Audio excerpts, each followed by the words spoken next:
Միջազգայնագետ Հայ-Ակվե միավորման անդամ Մենուա Սողոմոնյանի Ալֆա Նյուզի տաղավարում, պարոն Սողոմոնյան, բարև ձեզ։ Հազար բարի ջան։ Վերջին մեկ շաբաթվա ընթացքում Հայաստանին վերաբերող իրադարձությունները շատ էին, նախ սկսենք գերիների հետ վերադարձի թեմայից, Բաքուն Հայաստանին վերադարձրեց մեր 4 հայրենակիցներին, որքանով էր այս իրադարձությունը սպասելի եւ ինչն է պատճառը, որ ժամանակ առ ժամանակ Ալիևի մոտ արտանում է չակերտավոր մարդասիրությունը։ Այն որ մեր հայրենակիցները, որոնք որ պատանդարված էին, ես չեմ ասում գերի, որովհետև գերիները ռազմական գործողությունների ժամանակ գերեվարվող կոմբատանտներն են։ Այս մարդիկ պատերազմական գործողությունների մասնակիցներ չէին։ Նրանք քաղաքացիական անձինք էին եւ պատանդարվել էին ադրբեջանական իշխանությունների կողմից, որոնցից մեկը Վագիվ Խաչատրյանը գողացվել էր, առևանգվել էր Կարմիր խաչի մեքենայից։ Այսինքն տեղի է ունեցել այս մարդկանց առնչությամբ միջազգային քրեական բնույթի հանցագործություն եւ նրանք ապօրինի կերպով տարիներ շարունակ տաժանակիր պայմաններում պահվում էին Բաքվի բանտերում եւ ենթարկվում էին ֆիզիկական եւ հոգեվոր խոշտանգման։ Եվ նրանք ոչ թե ազատ են արձակվել բարի կամքի արդյունքում Ալիևի, այլ փոխանակվել են սիրիացի վարձկան մարդասպան ահաբեկիչների հետ, որոնց գործունեությունը ինքնին միջազգային քրեական դատարանի դրույթներով սահմանվող հանցագործություն է։ Այսինքն տեղի է ունեցել ոչ թե հայ գերիների ազատում, ինչպես որ մենք ասում ենք, թեև ազատման փաստը շատ ուրախալի է եւ փառք Աստծո, որ այդ մարդիկ եկան հասան իրենց ընտանիքներին եւ Աստված նրանց առողջություն տա, բայց երևույթը որպես այդպեսին երբ որ նայում ենք, դա չի կարելի վերագրել Նիկոլ Փաշինյանի դիվանագիտական հաջողությանը։ Տեղի է ունեցել հայ պատանդարված անձանց փոխանակում 44-օրյա պատերազմի ժամանակ հայկական ուժերի կողմից գերեվարված սիրիացի վարձկան ահաբեկիչ մարդասպանների հետ։ Սա է, որ պետք է մենք իմանանք։ Իսկ ինչպես ընկալել այն երևույթը, երբ դեռ գերիների մասին ինֆորմացիան նոր էր տարածվել, Փաշինյանը իր էջում գրառում է անում, Գևորգ Սուջյանը, Դավիթ Դավթյանը, Վիգեն Էվջեկչյանը նախնական զննությամբ առողջական խնդիրներ չունեն։ Վագիվ Խաչատրյանի առողջական վիճակը նախնական գնահատվում է բավարար, նրանք տեղափոխվում են Երևան։ Պարոն Սողոմոնյան, մենք դեռ գիտենք օրեր առաջ Սամվել Կարապետյանի դեպքի հետ կապված մարդը երկկողմանի թոքաբորբ էր, բողոք չէր ներկայացրել, գանգատ չէր ներկայացրել, բժիշկներն էլ ասել են, որ իր մոտ ամեն ինչ նորմալ է։ Սա ինչպես հասկանալ այս։ Նիկոլ Փաշինյանը, որովհետև Հայաստանի գլխավոր բժիշկն է նաև, գլխավոր խադավիկն է, գլխավոր էներգետիկն է, գլխավոր ֆինանսիստն է, ինքը ամեն ինչից հասկանում է։ Իհարկե ես սա սարկազմով ու հեգնանքով եմ ասում։ Այս օրերին 3 տարի առաջ, երբ որ տեղի ունեցավ Ազատ գյուղի զինվորների կացարանի հրդեհը, ինքը քննչական կոմիտեի ֆունկցիաներ իր վրա վերցնելով ինչ-որ գնահատականներ տվեց։ Հիմա այն օգտագործելով, չարաշահելով իր լիազորությունները, իմանում է տեղեկություններ այն մարմիններից, որոնք իրավասու չեն իրեն փոխանցել այդ տեղեկությունները, բայց ինքը ինչ-ինչ ձևերով իմանում է այդպիսի տեղեկություններ տարբեր մարմիններից եւ այդպիսի մերկապարանոց հայտարարություններ է անում։ Առանց մանրակրկիտ զննության ինչպես կարելի է այդ մարդկանց առողջական վիճակի վերաբերյալ գնահատական տալ։ Նիկոլ Փաշինյանը ինչ անում է, նրա այդ բոլոր քայլերը, հատկապես այս շրջանում, անհրաժեշտ է դիտարկել նախընտրական տրամաբանության մեջ։ Այս քայլը եւս իր համար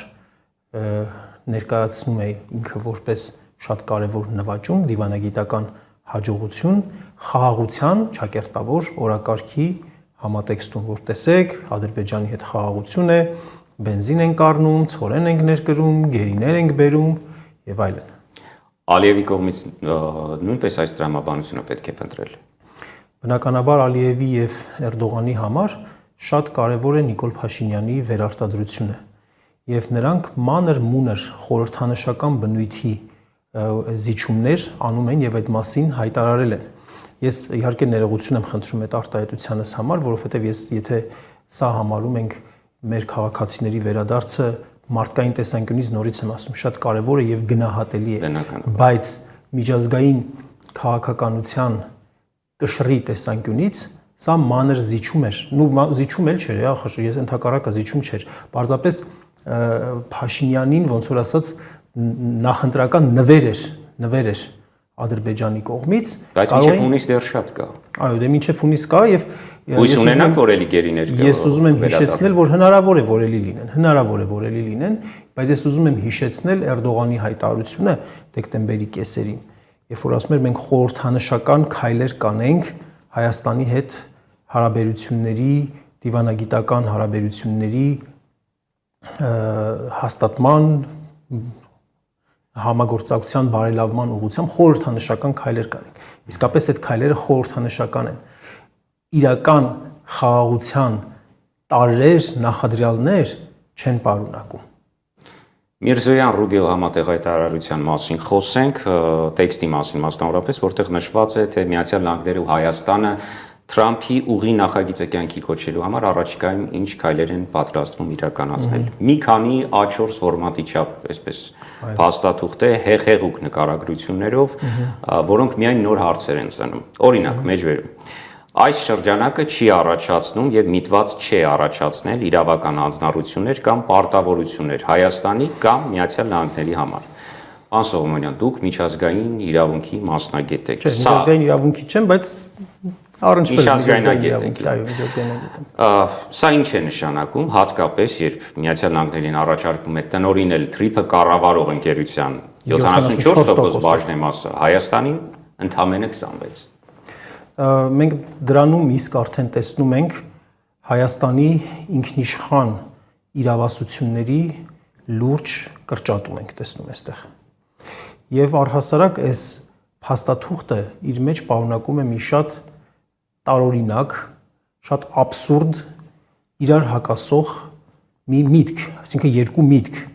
Մեկը, որ Հայաստանի տարածքով անխոչնդոտ կապ ապահովել Ադրբեջանի եւ Նախիջևանի միջև, անխոչնդոտ, եւ միևնույն ժամանակ ասել, որ սա տեղի է ունենում Հայաստանի ինքնիշխանության, տարածքային ամբողջականության սկզբունքների շրջանակներում։ Անխոչնդոտ կապը Հայաստանի տարածքով, այսինքն այլ երկրի քաղաքացիների Հայաստանի սահմանը անխոչնդոտ հատելը եւ Հայաստանի ինքնիշխանությունը իրար հակադրվող հանգամանքներ են, հասկացություններ են, եթե օրինակ ասենք Հայաստանը եւ Ադրբեջանը ինչ որ մեկ ինտեգրացիոն կազմակերպության մեջ չեն, ինչպես օրինակ ասենք Բելգիայից Ֆրանսիա կարելի է անխոչնդոտ անցնել, բայց այդ երկու պետությունների ինքնիշխանության հետ կապված խնդիր չկա։ Այս պարագայում նախ եւ առաջ փոխադարձություն չկա, այսինքն նույն ձևով, նույն ռեժիմով, եթե ես եւ դուք ուզենանք իրար հետ գնանք Ադրբեջանի սահմանը հատելով անցնենք Ռուսաստան, Նախիջևանը հատելով անցնենք Իրան, մենք նույն ձևով չենք կարող անել այդ նույն բանը, ինչ ձևով օրինակ Հիկմետ Հաջիևը կարող է Ադրբեջանից անցնել Նախիջևան կամ հակառակ ուղղությամբ, մենք նույն այդ հնարավորությունները չունենք։ Ադրբեջանում մեզ կստուգեն, կասեն ուր եք գնում, ինչի եք գնում, կթույլատրեն կամ չեն թույլատրի կամ կգերեվարեն։ Իսկ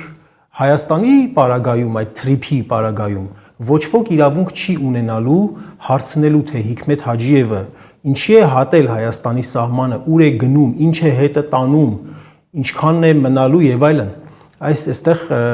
շատ լուրջ մենք տեսնում ենք, որ նախ եւ առաջ Հայաստանի ինքնիշխանության ոտնահարում է առաջին հերթին, բայց շատ ավելի մի վատ հանգամանք, որ միջնաժամկետ հեռանկարում եւ նույնիսկ գուցե կարճաժամկետ միջնաժամկետ հեռանկարում Հայաստանի տակ շատ մեծ ական են դնում, շատ մեծ բոմբ են դնում։ Խոսքը տարածաշրջանի ուժային կենտրոնների համար շատ անընդունելի մի իրողություն է ստեղծվում Հայաստանի հարավում։ Առաջին հերթին խոսքը գնում է Ռուսաստանի եւ Իրանի Իսլամական Հանրապետության համար։ Ամերիկայի Միացյալ Նահանգների խավորությամբ քաղաքական նախագիծ է անցկացվում Հայաստանի հարավով, որի հետ կապված լուրջ այսպես բենեֆիտներ, լուրջ շահույթներ է ստանում առաջին հերթին Թուրքիան եւ Թուրքիայի ազդեցությունը մեծանում է այս տարածաշրջանում։ Ինչով է այս իրավիճակը վտանգավոր։ Նրանով է վտանգավոր, որ օրինակ հենց այդ տարածքը որտեղով որ անցնելու այդ TRIP կոչվածը Իրանի Իսլամական Հանրապետությանը հարող տարածք է, նրա սահմաններին հարող տարածք է։ Երկրորդ այդ տարածքով, այդ սահմանով տեղակայված են ռուս սահմանապահներ։ Այսինքն եւ միևնույն ժամանակ եկեք հիշենք, որ Հայաստանում նաեւ կա ռուսական ռազմաբազա, այսինքն Հայաստանի տարածքում տեղի է ունենում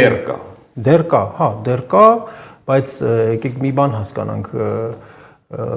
եթե վեր ենք լուծում Ռուսաստանի քաղաքականությունը, այդպես հեշտ ու հանգիստ ռուսները ասելու են մենք հարավային Կովկասից հրաժարվում ենք, եկեք մի հատ բան լինենք, էլի մի քիչ եկեք սթափ դատենք, եկեք չնայենք այս ամեն ինչին զգացմունքների տեսանկյունից, եկեք նայենք միջազգային քաղաքականության տեսանկյունից, այսօր աշխարհի յուրաքանչյուր ռեգիոնի համար կռիվ է տեղի ունենում, եւ Հայաստանը փոխանակ անի քայլեր, որ իր տարածքից հեռու պահի այդպիսի կռիվներ, ընդհակառակը անում է քայլեր, որ իր տարածքում այդպիսի կռիվների հավանականությունը մեծացնում է։ Այդ փաստաթուղթն էլ որ կարդում ենք, այնտեղ խոսքը գնում է Ամերիկայի Միացյալ Նահանգների օգուտների մասին։ Օգուտներ, որոնք որ տարածաշրջանային դերակատարների շահերին լրջորեն հակադրվում են։ Այստեղ տեսեք հաջողության հասնելու մասին առանձին հատված կա, ինչ է ասում, ասում է Հայաստանն ու ԱՄՆ-ն ընդունում են, որ TRIP-ի հաջողությունը կախված է Հայաստանի եւ Ադրբեջանի միջև խաղաղության հետագա ինստիտուցիոնալիզացումից, Հայաստան-Թուրքիա ամբողջական կարգավորման առաջընթացից։ Սա պայման է, նախապայման է։ Սա նշանակում է, որ այդ TRIP-ի հաջողությունը կախված է նրանից, որ Հայաստանը կնպաստի կանի ամեն ինչ, որ տարածաշրջանի գերիշխանը դառնա Թուրքիան։ Սա տողատակում այս է գրված, ուրիշ ոչինչ չկա այստեղ։ Իսկ Իրանը եւ Ռուսաստանը կհամաձայնեն հեշտ ու հանգիստ, որ Թուրքիան դառնա հարավային Կովկասի գերիշխանը, ոչ չեն համաձայնի։ Գուցե կարճաժամկետ հեռանկարում Իրանը տարված իր ներքին խնդիրներով, Ռուսաստանը տարված Ուկրաինայով, գուցե կարճաժամկետ հեռանկարում կատաղի դիմադրություն չտրվի Թուրքիային, բայց ինչ որ ժամանակ հետո վերադարձ լինելու է, ինչ որ ժամանակ հետո այս տարածաշրջանը, որ նրանց համար կենսական շահերի գոտի է, նրանք իրենց շահերի համար կատաղի պայքար են մղելու։ Իսկ այդ կատաղի պայքարից մենք էլ ավելի քիչ տարածքներով ենք դուրս գալու, այնպես ինչպես որ սրանից 100 տարի առաջ տեղի ունեցավ։ Կատաղի պայքար դեռ միայն ԱՄՆ-ն է մղում Իրանի դեմ կամ պատրաստվում է մղել։ Իրան-ԱՄՆ հարաբերությունները լարված են, ինչպես նաև այդ ֆոնին լարված են արդեն իսկ Իրան-Հայաստանի Հանրապետություն հարաբերությունները։ Հայաստանում Իրանի արտակարգ եւ լիազոր դեսպան Խալիլ Շիր Գոլամին հայտարարում է, Թեհրանում այնպիսի պատկերացում է ձևավորվում, թե Հայաստանը դառնում է Իրանի դեմ թշնամաբար տրամադրված ուժերի գործունեության կենտրոնը։ Պարոն Սողոմոնյան, այդ պատկերացումը նոր է ձևավորվում, ինչու մինչև հիմա չէին հայտնում իրենց պատկերացումների մասին։ Իրանական դիվանագիտությունը բավական զգուշավոր եւ հաշվենկատ դիվանագիտություն է եւ նրանք անում են արտահայտություններ ծայրահեղ անհրաժեշտության դեպքում այդպիսի հայտարարություններ։ Այդ դեսպանի հայտարարությունը ցույց է տալիս, թե ինչ աստիճանի անընդունելի կարմիր գծեր են հատվում Իրանի համար, որ այդ կարգի կոշտ հայտարարություն է արվում Հայաստանի հասցեին։ Ես համենայն դեպս այսքան ժամանակ հետևելով Հայաստանի շուրջ տեղի ունեցող զարգացումներին, դիվանագիտական հաղորդակցությանը, այս կարգի կոշտ հայտարարություն Հայաստանի Հանրապետության հասցեին չեմ տեսել եւ սա վկայում է, որ այս ձևով շարունակվելու պարագայում շատ դժվար է լինելու։ Երբ որ մարդը հարևանի, իրանմիջական հարևանի ու հերու տեղում ապրող բարեկամի միջև ընտրություն է կատարում, մարդը պետք է հասկանա, թե ինքը ում հետ է ամեն օր շփվում, ում հետ է ամեն օր բարև բարլուս անում, ում հողի մեջով է անցնում իր գոմը տանող ճանապարհը եւ այլն, հա, եւ այդպես պետք է իր որոշումը կայացնի։ Ամերիկայի Միացյալ Նահանգները մեր բարեկամ պետությունն են, մեր բարեկամ երկիրն են։ Մենք պետք է այո նրա հետ հարաբերություններ զարգացնենք,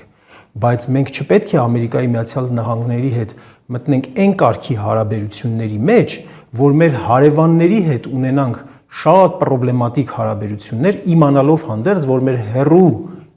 երկրում ապրող բարեկամը ոչ մեզ պաշտպանելու է,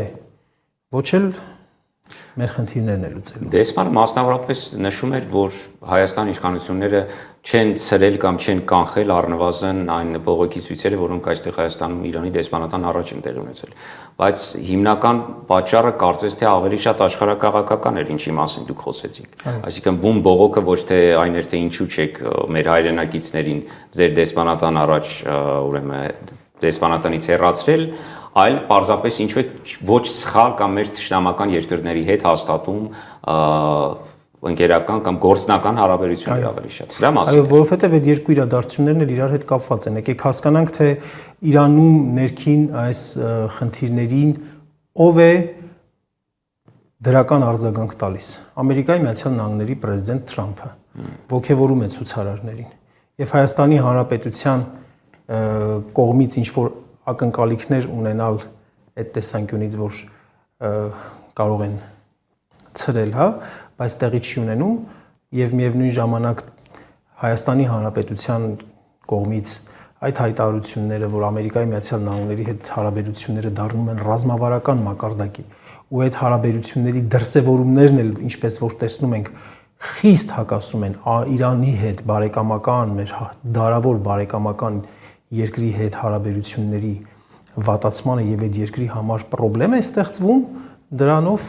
արդեն այդ երկու մեծ իրադարձությունը եւ այդ մասնավոր իրադարձությունը տեսնում ենք, որ միևնույն տրամաբանական շղթայի մեջ են եւ դրանով է պայմանավորված նաեւ։ Հայաստանում կա կարծիք, որ ձեռք կտրող, գլուխ կտրող Թեհրանը մեծ ձեռնտու հարևան չէ։ Այ երբ որ Իրանում կգան դեմոկրատական ուժեր, լիբերալ ուժեր, այսպես կոչված լիբերալ ուժեր, հարաբերությունները այլ կլինեն։ Եթե այդպիսի ուժեր գան կամ վերահաստատվի, կրկին վերահաստատվի մեն իշխանությունը, միապետությունը, ներողություն, ապա Թեհրանը ինչ քաղաքականություն կորդեգրի նաև թրիփի հարցում։ Դա կոչվում է ցանկալին իրականության տեղ ընդունող մտածելու ձև։ Մարդը հաճախ ինչ որ բան անում է ելնելով նրանից ոչ թե ինչպիսին է իրականությունը իր շուրջը,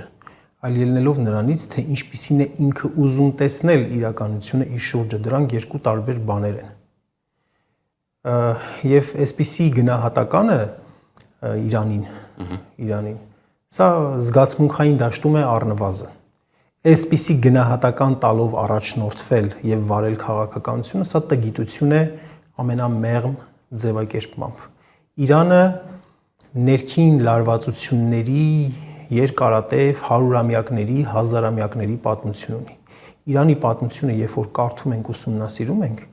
գահակալական կռիվներ, ներքին խժդժություններ,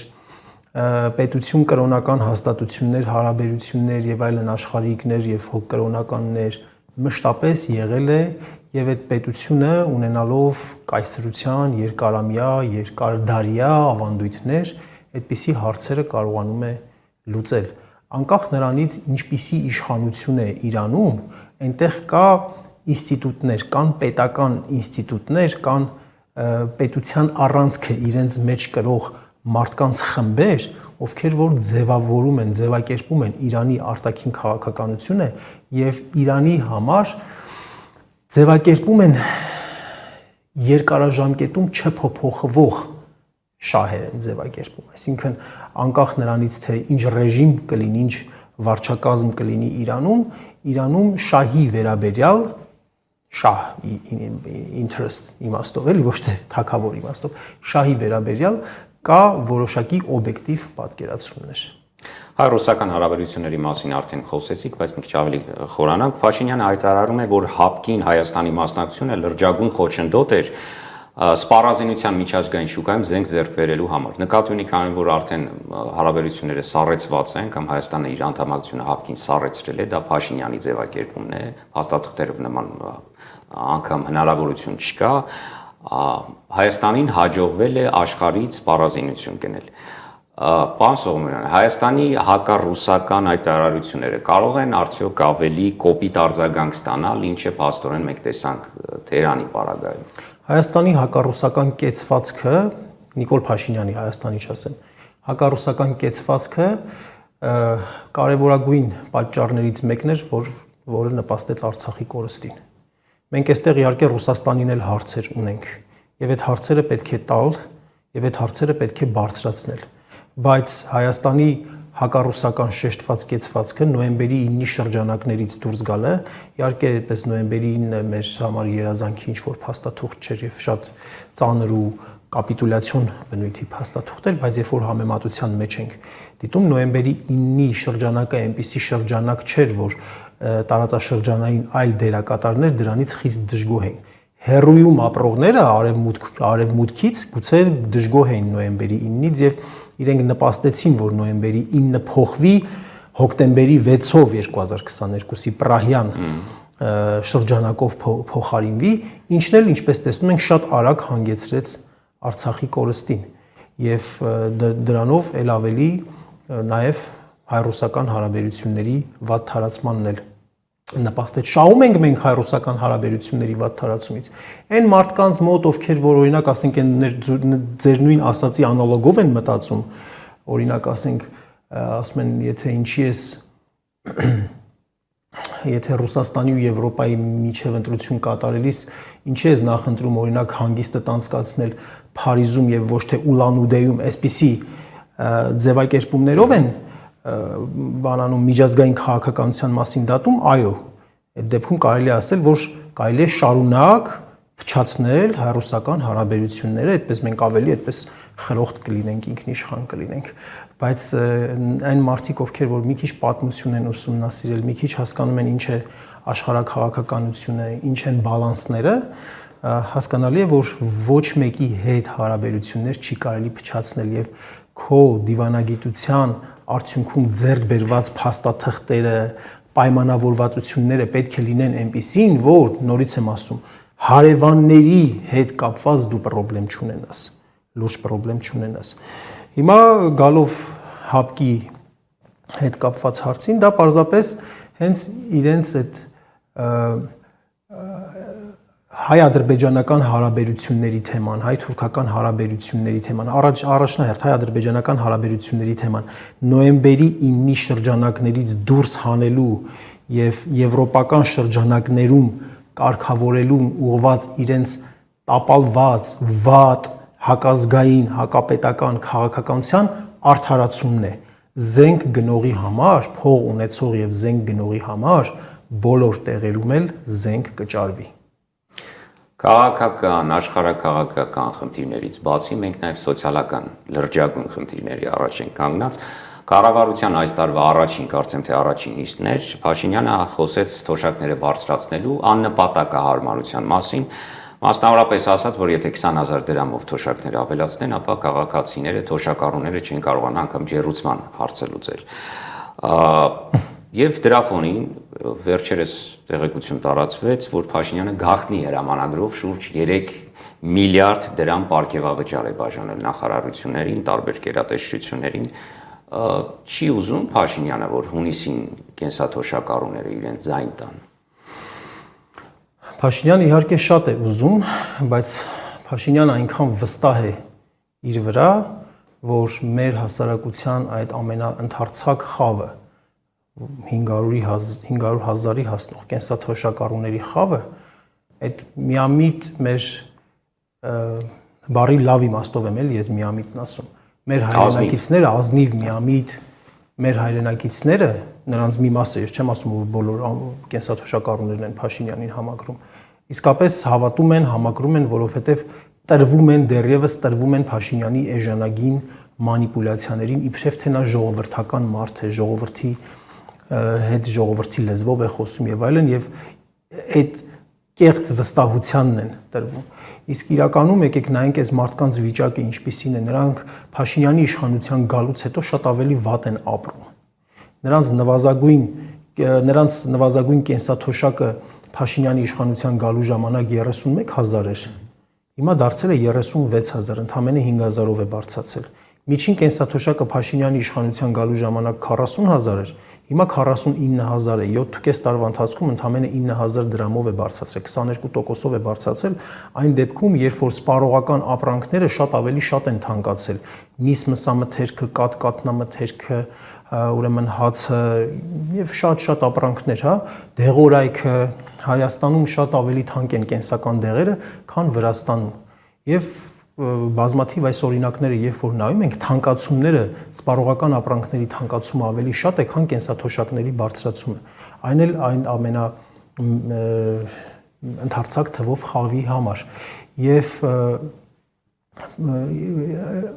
այսպիսի հայտարարություններ, որ ինչքան էլ բարձրացնենք նրանք իրենց ջեռուցման հարցը չեն կարող լուծել, սա ուղղակի ամբարտավանություն է։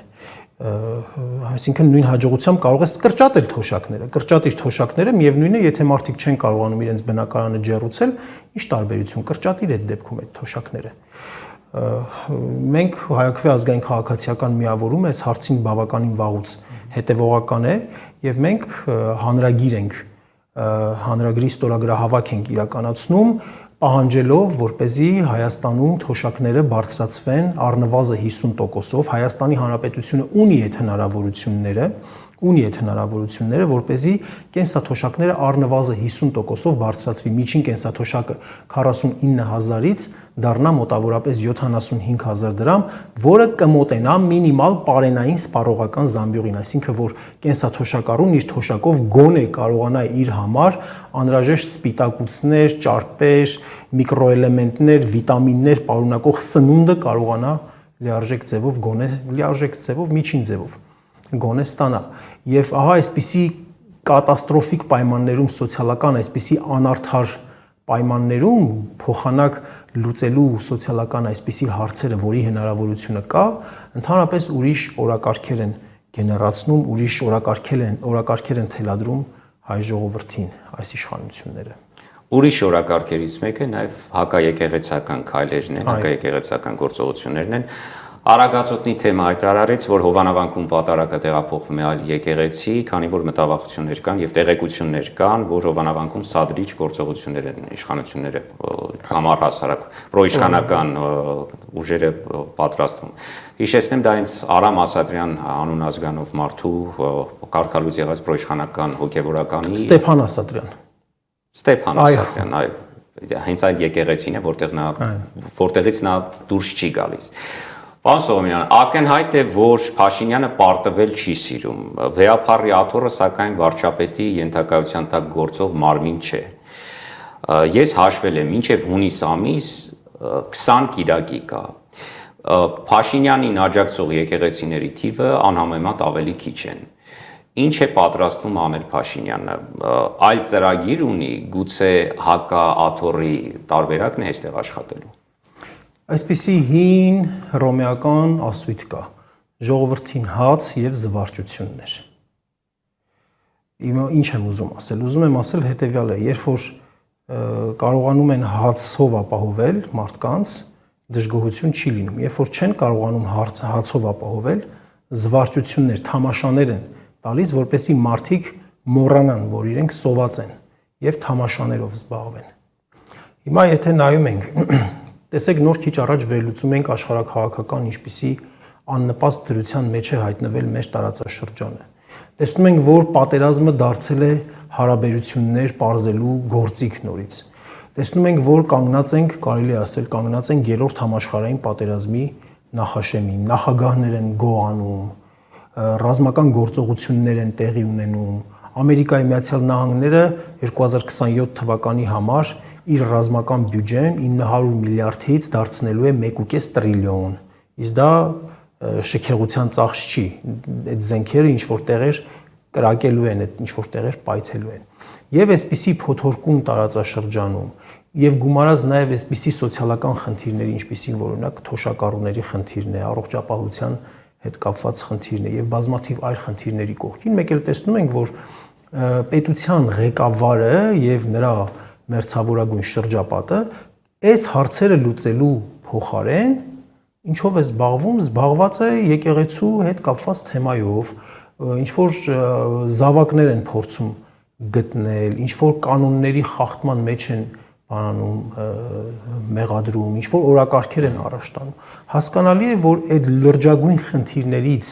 ժողովրդի ուշադրությունը շեղելու համար է եւ նաեւ քաղաքական կոնֆլիկտային իրավիճակ ստեղծելու, այդ իրավիճակում այսպես ժողովրդի համար նոր չարի, նոր դևի կերպար, հա, որ ինչ որ պետքա լինի, չէ՞, մի հատ թշնամու կերպար, մի հատ դև, որի դեմ հերոսը պայքարում է, այդ հերոսը,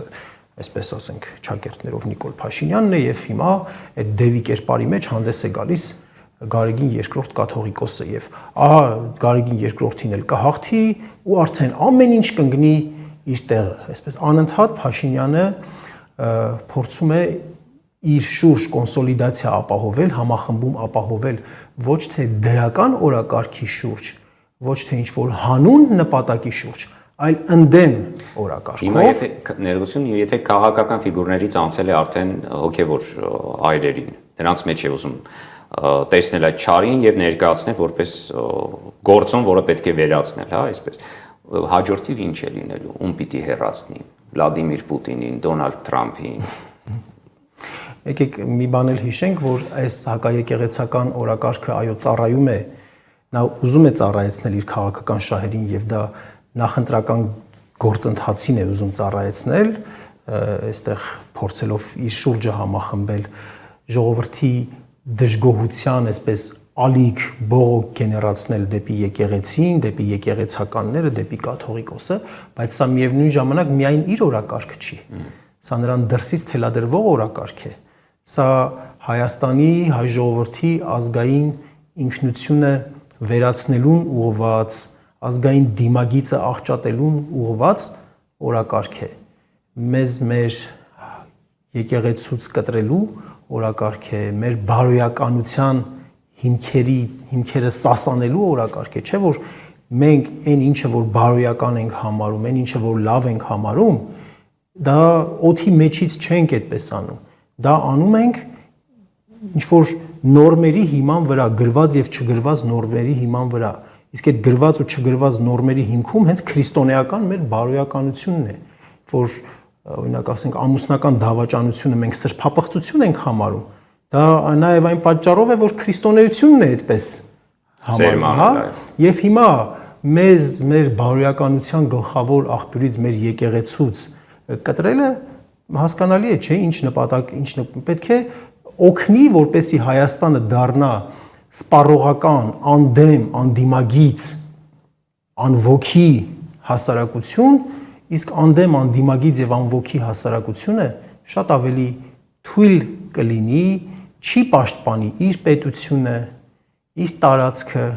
եւ թշնամական ներխուժման ու կապիտուլյացիաների համար ավելի նպաստավոր պայմաններ կստեղծվեն։ Կստացվի դա Փաշինյանի մոտ։ Իհարկե ոչ, որովհետեւ հայ ժողովուրդը թեև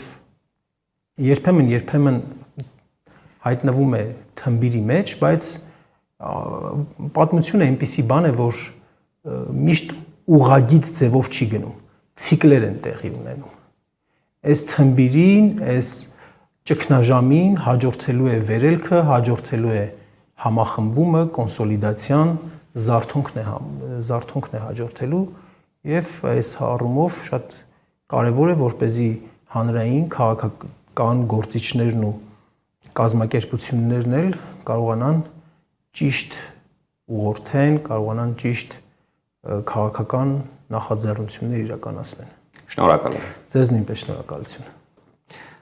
Alpha News-ի տաղավարում հյուրընկալվել էր քաղաքագետ, միջազգայնագետ, Հայ ակվե միավորման անդամ Մենուա Սողոմոնյանը։